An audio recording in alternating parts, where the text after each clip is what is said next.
네, 정점에 선 후 그 마음이 기울어지다라는 제목으로 하나님의 말씀을 선포하겠습니다. 아, 여러분은 자기의 이름을 좋아하십니까? 네, 물론 좋아하죠. 예, 대부분 자기가 자기 이름을 짓진 않죠. 물론 개명을 하기도 합니다. 몇몇 분들은 대부분 부모님이나 또는 할아버지 할머니로부터 그 이름을 이렇게 그분들이 지어줘서 살아갑니다.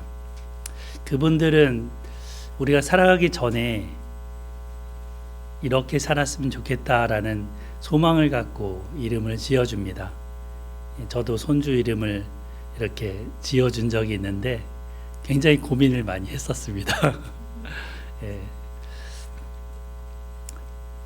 건강하게 자라기를, 그리고 지혜롭게 자라기를, 의롭게 살아가기를 바라는 마음으로 이름을 지어줍니다.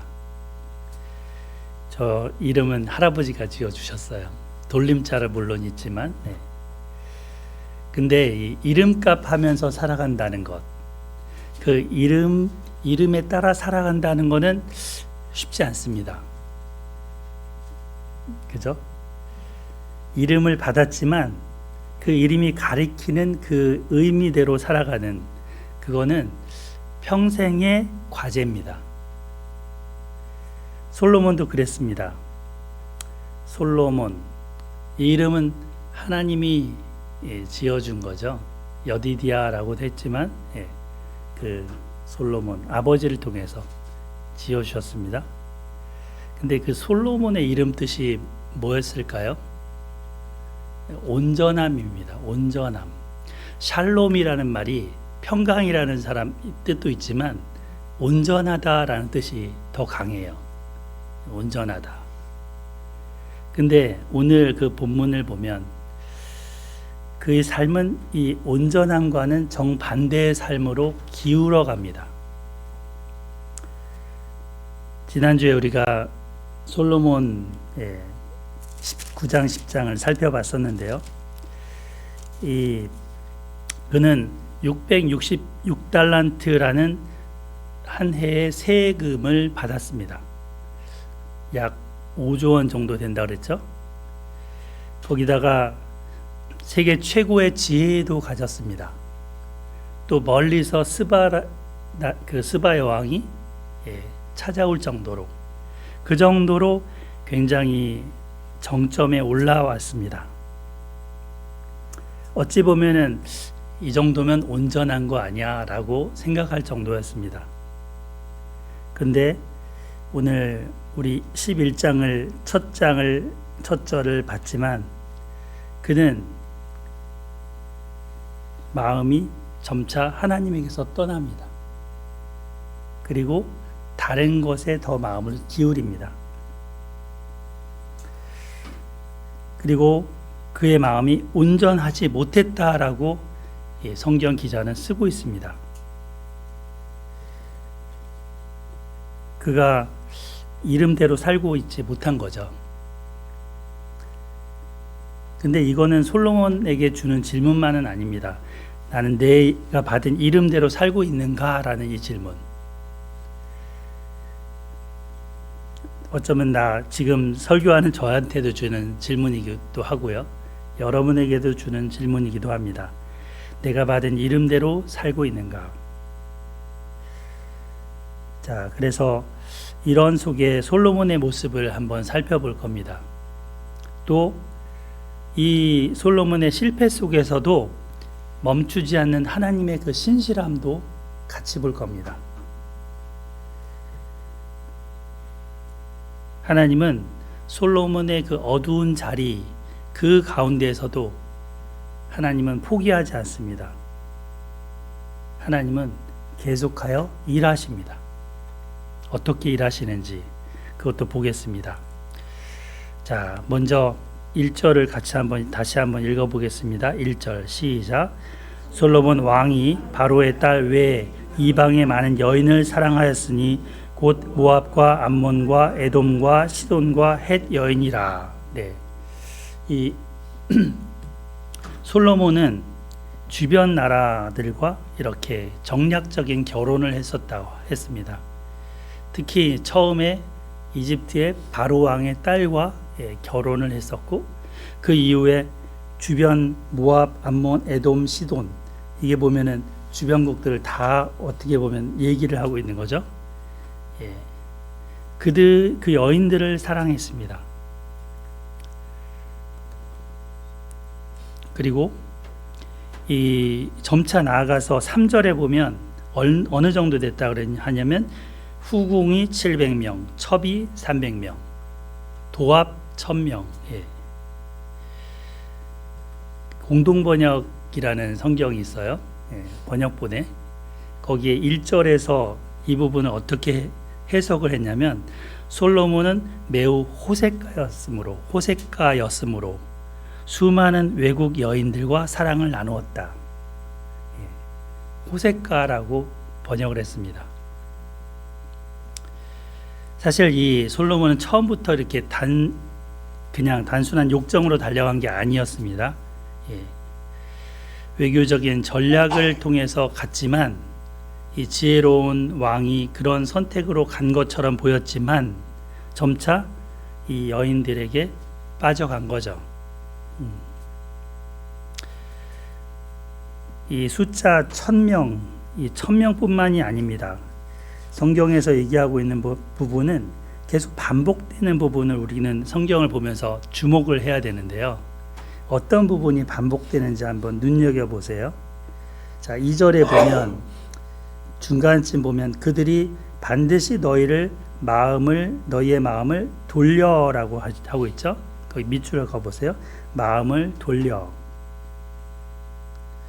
그 다음에 3절 마지막 부분에 보면 왕의 마음을 돌아서게 하였더라. 돌아서게도 밑줄 그어보세요. 4절 솔로몬의 나이가 많을 때 그의 여인들이 그의 마음을 돌려, 또 돌려에 여기 밑줄 그어보세요. 그리고 9절로 넘어가서 솔로몬이 마음을 돌려. 계속 반복되는 말이 있죠. 돌려. 이 히브리어로는 나타라는 동사를 쓰고 있는데, 이게 점차 마음을 기울였다는 거예요. 마음을 다른 데로 기울어지게 했다. 굽혔다.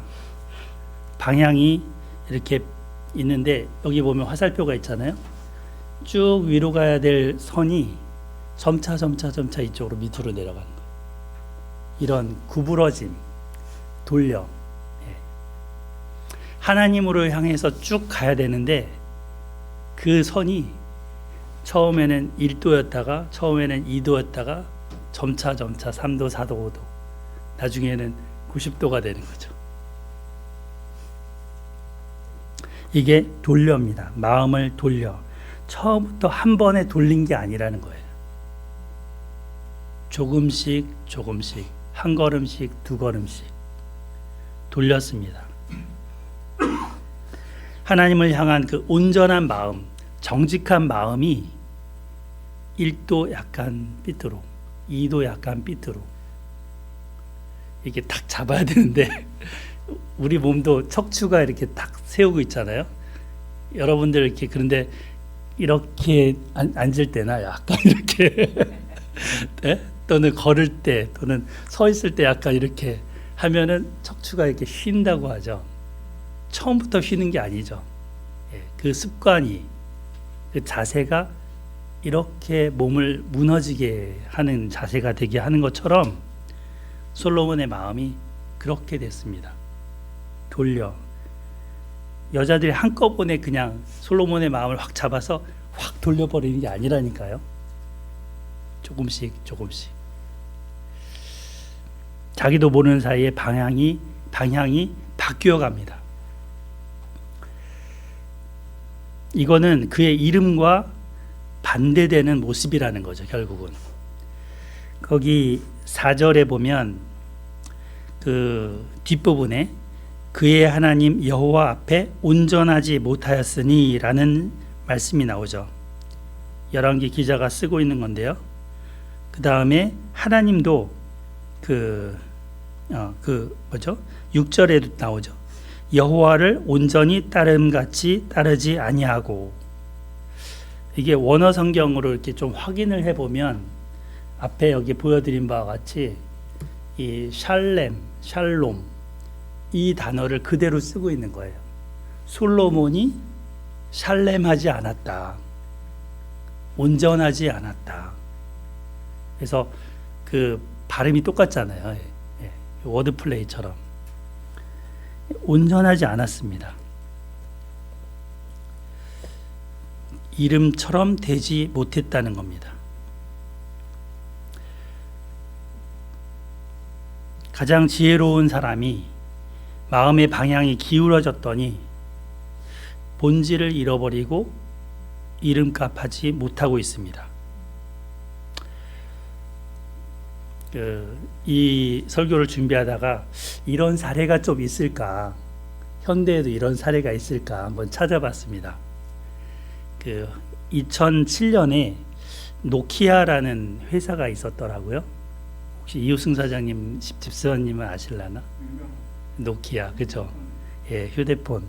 그 당시에는 전 세계 시장의 40%의 어떤 장악을 하고 있었다고 합니다. 어찌 보면 솔로몬의 위치와 같은 그런 정상 위치를 갖고 있었던 거죠. 누구도 그 회사를 이길 수 없었다고 합니다. 지금의 애플과 삼성전자를 합친 것보다 더한 그런 위치였습니다. 너무 오랜 시간 정점에 있다 보니까 그 내부에서 좀 스스로 자만해졌던 듯 싶습니다. 그래서 자기들이 어떤 기준이다, 자기들이 기준이다 이런 생각을 갖고 있었던 거예요. 근데 당시에 핸드폰도 보면은 이런 터치 스크린이랄지 이런 운영체제의 변화가 와야 되는 것, 그런 요구들이 있었는데 거기에 반응을 하지 않은 겁니다. 내부에서도 뭔가 얘기를 했지만 그거를 무마시켰습니다. 그리고 다른 자기들의 이 운영체계를 고집을 했던 거죠. 그러면서 자기들이 최고다 이렇게 여겼습니다.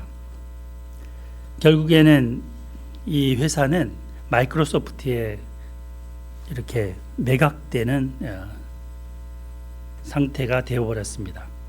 그 큰 회사가 무너졌다는 거죠. 솔로몬하고 비슷하죠. 성공의 정점에 있을 때 그들이 스스로 자만하고 있었을 때 오히려 무너지게 됐습니다. 그거는 근데 한순간에 온 게 아니라 점차 1도, 2도, 3도씩 기울어 갔다는 거죠. 이처럼 그 변화는 조용히 자신도 모르게 진행될 수 있습니다. 어느 정도 마음이 돌아섰냐 하는 것을 5절부터 8절까지 이야기를 하고 있습니다. 우리 양정훈 집사님 한번 읽어주실까요? 5절부터 8절.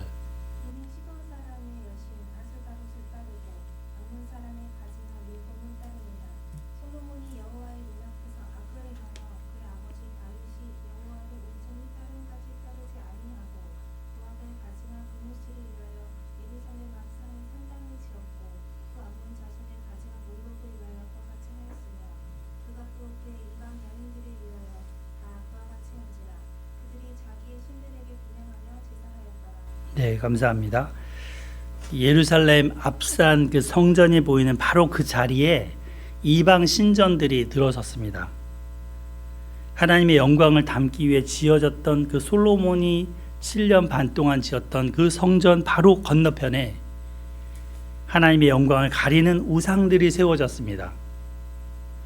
그것들이 더 그 당시 솔로몬과 사람들에게 더 따르게 되는 장소가 된 거죠.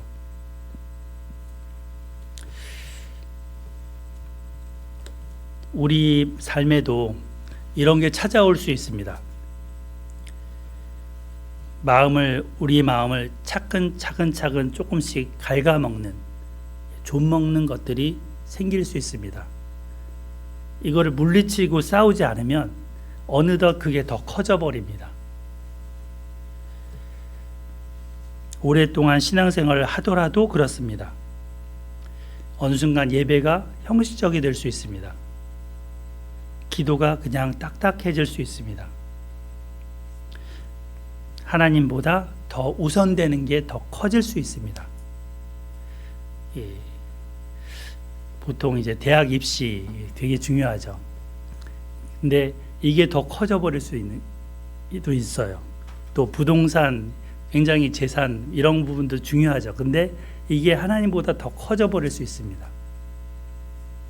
그게 더 마음을 채울 수 있습니다. 이게 위험한 거죠. 1도씩 2도씩 기우는 것, 그게 마음의 이 돌림, 나타라는 아까 히브리어의 의미입니다. 조금씩 조금씩. 솔로몬의 타락은 그렇게 드라마틱하게 가지 않았습니다. 조용했고 서서히 되었습니다. 그래서 더 위험했습니다. 보통 이 개구리도 이렇게 팍 뜨거운 데 넣으면 깜짝 놀랐는데 어때요? 살살살살 데피면 자기도 모르는 사이에 죽는다고 하죠. 지금 나의 마음의 돌아섬은 혹시 어떤가요? 한번 살펴봐야 됩니다. 지금 당장 하나님 앞에 이거를 내려놓아야 합니다. 자, 이 솔로몬의 모습에 하나님의 반응이 9절부터 나옵니다. 하나님 반응이 어떨까? 예. 우리 변은미 권사님 9절 10절 읽어주실까요? 솔로몬이 마음을 돌려 이스라엘의 하나님 여호와를 떠남으로 여호와께서 그에게 진노하십니다. 여호와께서 일찍이 두 번이나 그에게 나타나시고 이 일에 대하여 명령하사 다른 신 따르지 말으라 하셨으나 그가 여호와의 명령을 지키지 않았습니다. 네, 감사합니다. 예. 여기 두 번이나 나타나셨다 했죠. 예. 지난번에 처음에 기브온에서 나타나셨고 성전을 짓고 나서 나타나셨죠.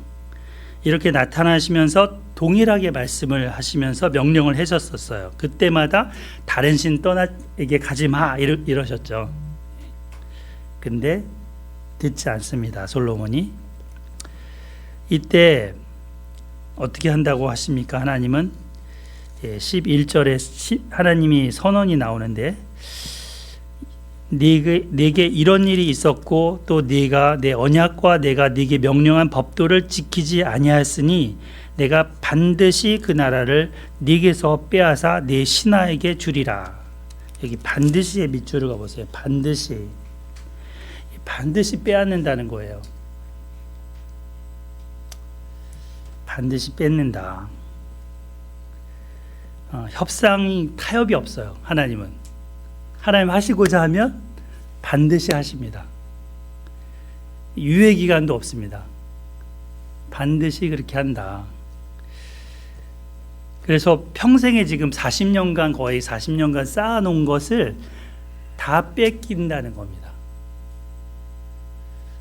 얼마나 노력했어요. 이 재산 모으려고. 얼마나 노력했어요. 이 여인들 얻으려고. 얼마나 노력했어. 이 정점에 오르려고. 근데 하나님이 반드시 뺏겠다 하십니다. 무섭죠. 이어지는 하나님의 말씀이 근데 계속 들어봐야 됩니다. 12절 13절 우리 이우승 집사님 읽어주실까요? 그러나 내 아버지 다윗을 위하여 내 세대에는 이 일을 행하지 아니하고 내 아들의 손에서 빼앗으려니와 오직 내가 이 나라를 다 빼앗지 아니하고 내 종 다윗과 내가 택한 예루살렘을 위하여 한 지파를 내 아들에게 주리라 하셨다. 네, 감사합니다. 여기는 그러나의 밑줄 가보세요. 그러나가 뒤따릅니다. 반드시 심판하지만 그러나가 있어요. 그죠? 네. 심판의 선언으로 끝나지 않아요. 그러나로 다시 시작합니다. 하나님 다 뺏지는 않는다는 것이에요. 왜? 아버지 다윗하고 맺은 약속이 있거든요.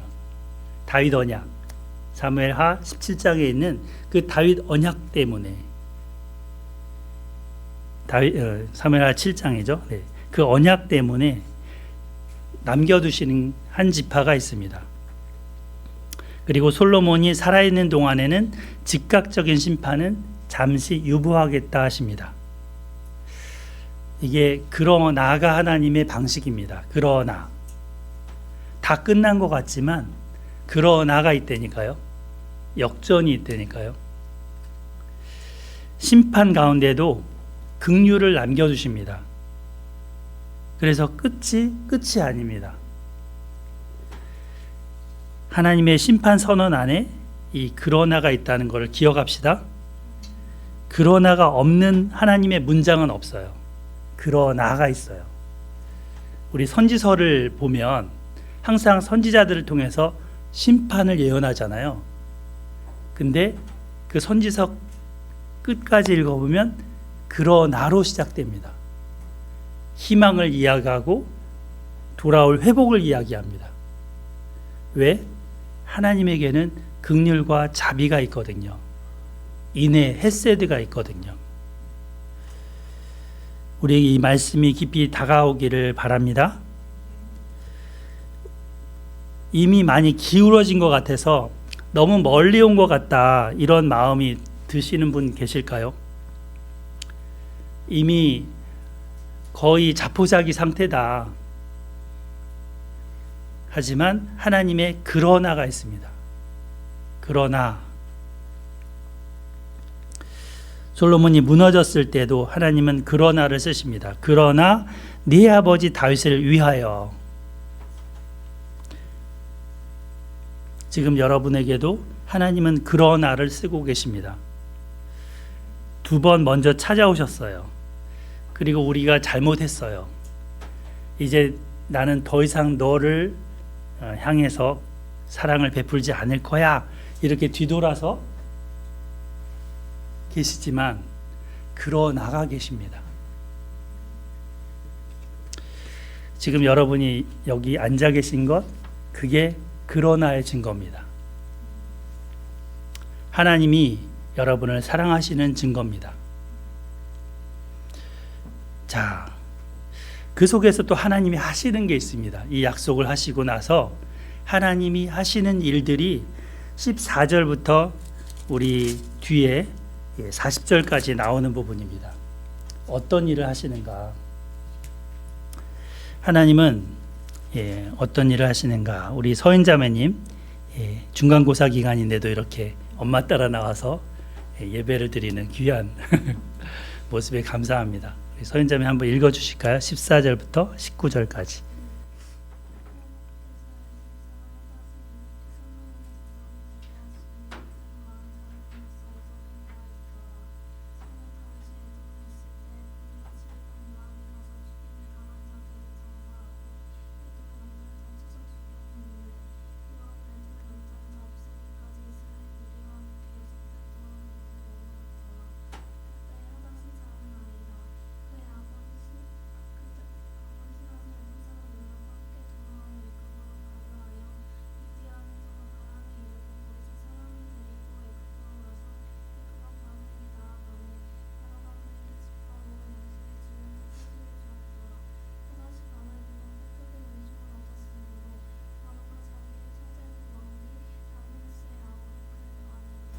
네, 고맙습니다. 우리 그 중국 영화 같은 데 보면은 아버지 복수하는 그런 그 영화들 많죠. 마치 그런 거 보는 것 같아요. 하닷이 그 모든 자기네 족속이 다 진멸됐는데 이때는 어린아이였어요. 어린 소년이었는데 이제 이집트로 도망가서 거기서 와신 상담을 하는 거죠. 아버지의 복수를 내가 하리라 하면서, 근데 마침 그 이집트에 에서 호의를 받아갖고 이제 여러 양식도 받고 또 집도 받고 땅도 받고 거기다가 아내까지 그 왕비의 여동생하고 결혼을 하는 거예요. 이 하닷이 거기서 잘 자랍니다. 마치 모세처럼. 그리고 나서 이제는 다윗 왕이 죽고 요압이 죽었다는 소식을 딱 듣자 이제는 내 때야, 내가 복수할 때야 이렇게 일어나는 거죠. 그래서 이집트 바로왕한테 이제 내 고향으로 돌아가겠습니다 이렇게 말하는, 마치 중국 소설 보는 듯한 그런 이야기가 여기 담겨 있습니다. 결국 이 하닷은 에돔의 왕자 하닷은 솔로몬의 대적이 돼서 솔로몬을 평생에 괴롭게 하는 사람이 되는 거죠. 근데 이것뿐만 아닙니다. 이 사람뿐만이 아니죠. 23절부터 르손이라는 사람이 또 있어요. 이 사람은 소바 왕의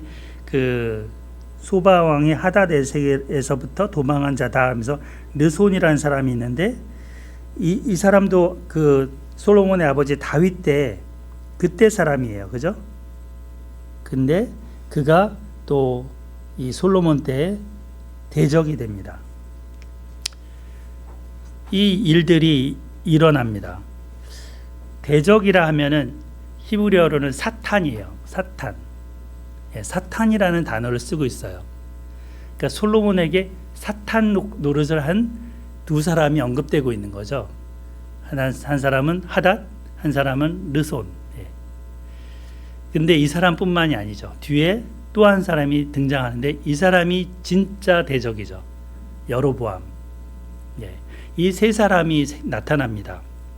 근데 성경은 뭐라고 하고 있냐면 14절 첫 번째 절에 여호와께서 에돔 사람 하닷을 일으켜, 여호와께서 밑줄 그어보세요.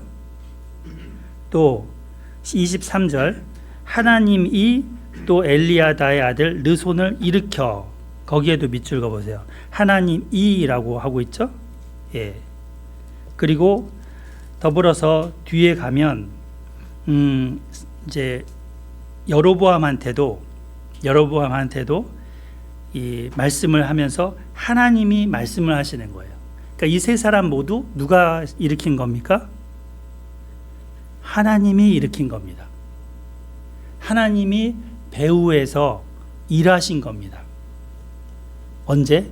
솔로몬의 마음이 1도, 2도, 3도, 4도 점차 하나님 마음을 떠나갈 때, 그때 그 기우는 사이에 새 인물을 준비하고 계셨습니다.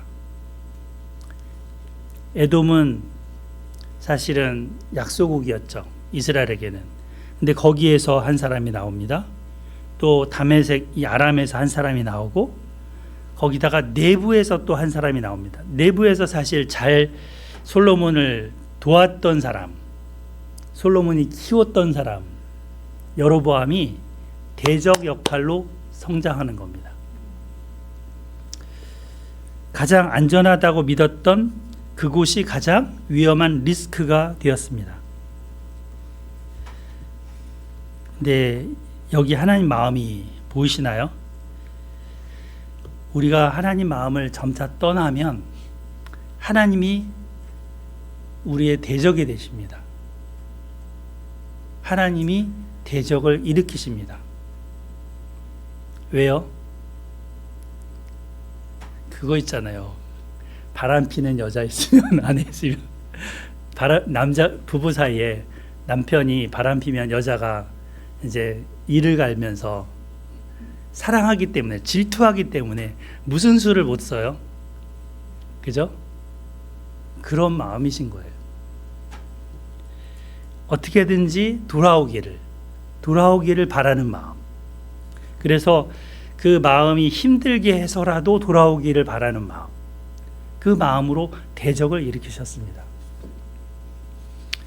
아히야 선지자를 보내셔서 여로보암을 찾아가게 하십니다. 아히야 선지자가 새 옷을 딱 입고 갑니다. 그리고는 그 옷을 쫙 벗어요. 쫙 벗고는 이 옷을 12조각으로 찢습니다. 그리고는 그 중에 10조각을 여로보암한테 그 손에 건네주는 거죠. 그러면서 솔로몬에게서 이 옷과 같은 이 나라를 너한테 찢어서 주겠다. 그런 얘기를 합니다. 그게 31절, 32절이죠. 우리 같이 31, 32절 한번 읽어보겠습니다. 시작. 여로보암에게 이르되 너는 10조각을 가지라. 이스라엘의 하나님 여호와의 말씀이 네가 이 나라를 솔로몬의 손에서 찢어 빼앗아 10지파를 네게 주고 오직 내 종 다윗을 위하여 이스라엘 모든 지파 중에서 택한 성읍 예루살렘을 위하여 한 지파를 솔로몬에게 주리니. 예. 하나님이 주신다는 겁니다. 하나님이. 그래서 하나님은 이 10조각을 여로보암한테 건네주면서 결국은 그 심판을 행하시고자 하십니다.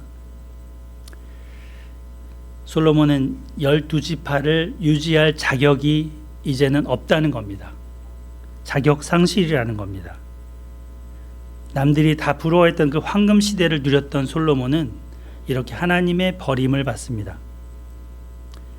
하지만 다윗 때문에 한 지파가 남는 거죠. 요한계시록 2장 5절에 보면 이와 비슷한 말씀을 예수님이 에베소 교회에 하십니다. 뭐라고 하시냐면 네가 처음 행위를 버렸기 때문에, 첫사랑을 버렸기 때문에 회개하지 않으면 네가 너한테 가서 내 촛대를 옮기리라 하십니다. 내 촛대를 그 자리에서 옮기리라. 촛대는 단순히 이렇게 하나의 물건이 아니죠. 촛대는 빛을 비추는 그런 존재입니다. 근데 이 빛을 비추는 그 존재의 그 역할을 옮기겠다는 겁니다. 여기 보세요. 예, 여기 보세요. 그러니까 이 촛대라는 이 역할, 사실 교회가 촛대 역할, 빛을 비추는 역할을 해야 되거든요. 근데 처음 행위, 예수님과의 첫사랑을 잃어버리면 아무리 딴 거 잘해도, 아무리 딴 거 잘 갖춰졌어도 촛대 역할을 못한다는 겁니다. 에베소 교회는 사실 잘하고 있는 교회였어요. 뭐를? 니골라당, 그 잘못된 이단을 분별해내고 축출해내고 이렇게 정통과 이단을 분별해내는 그런 역할도 했습니다. 그렇지만 이 교회는 책망을 받았는데 예수님과의 첫사랑을 버렸다는 것입니다. 솔로몬처럼 마음을 세상으로 향했고 떠났다는 겁니다. 그래서 예수님은 촛대를 옮기리라 하십니다. 무서운 말씀이죠. 하나님과의 관계가 파괴되면 아무리 딴 게 갖춰졌어도 소용이 없습니다. 이 옷조각이 찢어지듯이, 사실 옷조각이 찢어지면 입을 수도 없잖아요. 그죠? 예. 그렇게 해서 여로보암에게 10지파가 넘어가게 됩니다. 한편 이 아히야 선지자는 여로보암한테도 경고합니다. 솔로몬한테 했던 그 말씀이죠. 그게 38절인데요. 네. 우리 이승택 집사님 한번 읽어주실까요? 38절. 내가 만일 내가 명령한 모든 일을 순종하고 내 이름으로 행하며 내 눈에 합당한 일을 하며 내 종 다윗의 행함 같이 내 윤례와 명령을 지키면 내가 너와 함께 있어 내가 당신을 위하여 세운 것 같이 너를 위하여 견고한 집을 세우고 이스라엘을 내게 주리라. 네, 감사합니다. 예. 그러니까 대적을 하나님이 이 여로보암을 일으킨 다음에 그 대적에게도 이 말씀을 통해 기회를 주시는 거죠. 너도 잘해야 돼, 이거죠. 응? 너 잘해야 돼. 그러면 내가 견고한 집을 세워줄게. 다윗처럼 대해줄게. 이러시는 거죠. 여로보암이 이거를 마음에 새겼어야 되는데 이 말씀을 버렸죠. 이 사람도 송아지 우상을 섬기면서. 기회를 받았을 때 참 그 기회를 소중히 여겨야 됩니다. 근데 그가 이 기회를 버립니다. 나중에. 이 말씀은 오늘 우리에게도 묻고 있습니다. 지금 반복되는 우리의 마음에 기울음이 있는지, 주님과의 거리가 1도, 2도, 3도, 4도씩 벌어지고 있지는 않는지 묻고 있습니다. 또는 내 주변에 어떤 대적이 일어나고 있지 않는지를 또 말하고 있습니다. 여기 얘기하고 있죠. 대적은 제거의 대상이 아니라 해석의 대상이다. 그러니까 내가 대적과 싸우려고 하기보다 내 마음을 하나님께로 돌이키면 하나님이 그 대적은 사라지게 하십니다. 더 이상 필요가 없기 때문에. 내 마음을 바로잡는 게 중요한 거죠. 그래서 솔로몬은 많은 걸 가졌었습니다. 하지만 그 많은 것이 그의 마음을 지켜내지 못했습니다. 결국 그 마지막을 이렇게 세 가지로 이야기하고 있습니다. 그 세 가지가 무엇이냐면 그에 대한 기록이 있다는 거죠. 솔로몬의 실록에 기록되었다. 이렇게. 두 번째는 40년을 통치했다는 것이고요. 세 번째는 조상들과 함께 잤다. 그래서 장사됐다. 이렇게 마무리 짓고 있습니다. 잤다라는 표현도 아주 주목이 되죠. 그래서 인류 역사상 가장 지혜롭고 가장 부유했던 이 왕이 어떻게 그 마무리를 짓는지를 기록하고 있습니다.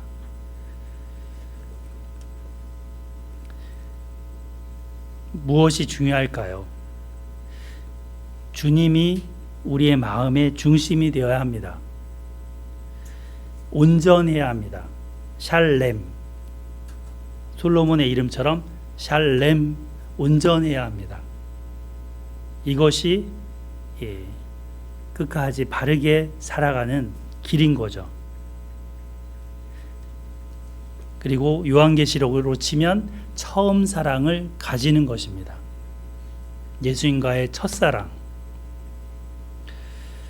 예수님은 이런 우리에게도 찾아오셔서 이 말씀으로 나는 솔로몬보다 더 크니다 하시면서 말씀하셨습니다. 이 솔로몬보다 더 크신 예수님은 어떻게 사셨나요? 온전함을 우리에게 주고자 십자가를 지셨습니다. 그리고 그 길을 따라오라고 하십니다. 솔로몬처럼 때로는 실패할 수도 있습니다. 때로는 마음이 다른 데 뺏길 수도 있습니다. 그러나 우리의 말씀을 통해서 또 주님을 의지하고 돌이켜야 되겠죠. 이번 주 한 두 가지를 한번 해보시기를 권면드립니다. 첫 번째는 내 마음 상태를 한번 글로 적어보시면 좋겠습니다. 솔직하게. 나는 언제부터 또 무엇 때문에 어느 방향으로 마음이 기울고 있지는 않는지, 그리고 만약에 기울고 있다면 다잡을 수 있는 기간이 됐으면 좋겠습니다. 하나님은 여러분을 사랑하십니다. 사랑하시기 때문에 대적도 세우시고요. 사랑하시기 때문에 다 뺏지는 않으시는 거예요. 그러나 하시는 겁니다. 두 번째는 가장 가까운 한 사람과 오늘의 이 마음을, 오늘의 이 말씀을 함께 나누셨으면 좋겠습니다. 부부가 될 수도 있고 자녀가 될 수도 있고요. 친구가 될 수도 있겠죠. 그러면서 함께 터놓고 함께 나눠보면 좋겠습니다. 그래서 우리가 노키아처럼 되지 않기를 솔로몬처럼 되지 않기를, 그 비극이 그에게서로 다 그냥 끝난 게 되기를 바랍니다. 하나님은 우리를 사랑하십니다. 그리고 우리에게 기회를 주십니다. 아멘. 우리 한 말씀 읽고 기도하고 마치겠습니다. 11절, 12절 말씀 같이 읽어보겠습니다. 시작. 여호와께서 솔로몬에게 말씀하시되 내게 이러한 일이 있었고 또 네 언약과 내가 네게 명령한 법도를 지키지 아니하였으니 내가 반드시 이 나라를 내게서 빼앗아 네 신하에게 주리라. 그러나 네 아버지 네 세대에는 이 일을 행하지 아니하고 네 아들의 손에서 빼앗으려니와. 아멘. 사랑의 하나님 아버지, 감사합니다. 솔로몬의 이 타락상과 또 그의 마음이 기울고 하나님으로부터 돌아서서 나아가는 그 상황을 살펴보았습니다. 그러한 중에 하나님의 진노와 하나님의 또 그 대적을 세우심과 또 기회를 또 일부 주시는 것을 보게 됩니다. 하나님 아버지, 우리의 마음 상태도 때로 눈에 보이는 것, 또 현실 속에서 자꾸 마음이 뺏길 때가 많습니다. 눈에 보이지 않는 하나님보다, 영원한 그 가치보다 당장의 가치와 당장의 눈에 보이는 현실에 매여서 조바심 내기도 하고 두려워하기도 하고 욕심을 내기도 합니다. 하나님, 이러한 마음의 기울음을 다시금 바로 세울 수 있기를 기도합니다. 그래서 온전함으로 하나님 척추에가 똑바로 서듯이 똑바로 설 수 있기를 기도합니다.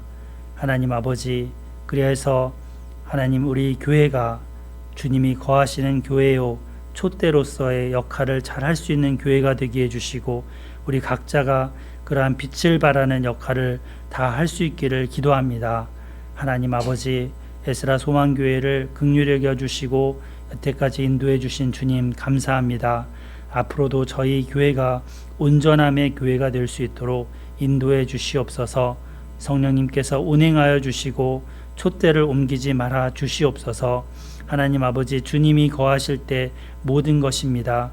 주님 함께하여 주시옵소서. 예수님의 이름으로 기도합니다. 아멘.